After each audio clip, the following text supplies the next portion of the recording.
Now, the single greatest challenge for the United States right now, and my highest priority as president, is creating jobs and putting Americans back to work. And one of the best ways to do that is to increase our trade and exports with other nations. 95% of the world's consumers are beyond our borders. I want them to be buying goods with 3 words stamped on them: made in America. So I've been doing everything I can to make sure that the United States is competing aggressively for the jobs and the markets of the future. No region will do more to shape our long-term economic future than the Asia-Pacific region. As I've said, the United States is and always will be a Pacific nation. Many of our top trading partners are in this region. This is where we sell most of our exports, supporting some 5 million American jobs.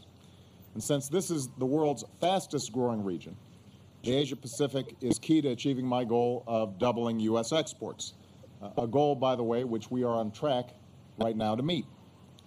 And that's why I've been proud to host APEC this year. It's been a chance to help lead the way towards a more seamless regional economy with more trade, more exports, and more jobs for our people. I'm pleased that we've made progress in 3 very important areas. First, we agreed to a series of steps that will increase trade and bring our economies even closer. We agreed to a new set of principles on innovation to encourage the entrepreneurship that creates new businesses and new industries.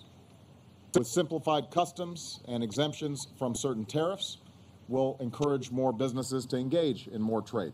And that includes our small businesses, which account for the vast majority of the companies in our economies.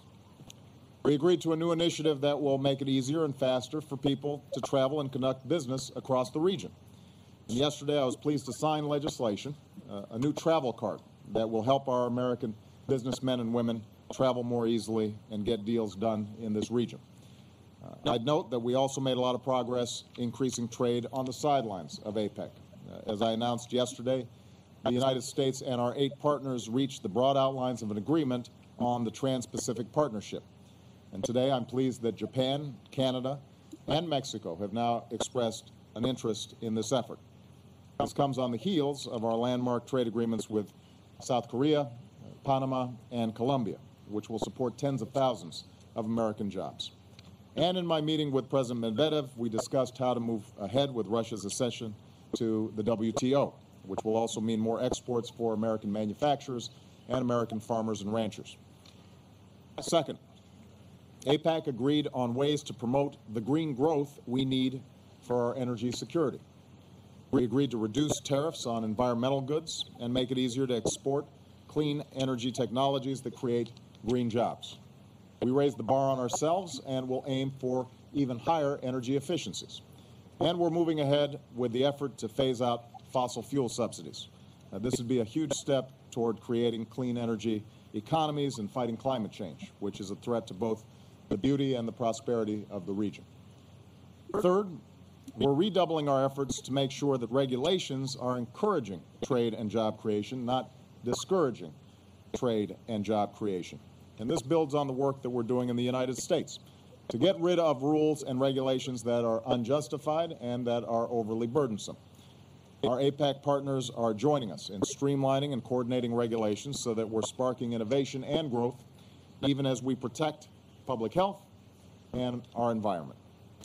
And finally, since many of the leaders here were also at the recent G20 summit, we continued our efforts to get the global economy to grow faster. APEC makes up more than half the global economy, and it will continue to play a key role in achieving the strong and balanced growth that we need. As I've said, as the world's largest economy, the best thing that the United States can do for the global economy is to grow our own economy faster. And so I will continue to fight for the American Jobs Act so that we can put our people back to work. I was glad to see that Congress moved forward on one aspect of the jobs bill, tax credits for companies that are hiring veterans, but we've got to do a lot more than that. So again, I want to thank the people of Hawaii for their extraordinary hospitality and for all that they've done to help make this summit such a success. I want to thank my fellow leaders for the seriousness and sense of common purpose that they brought to our work.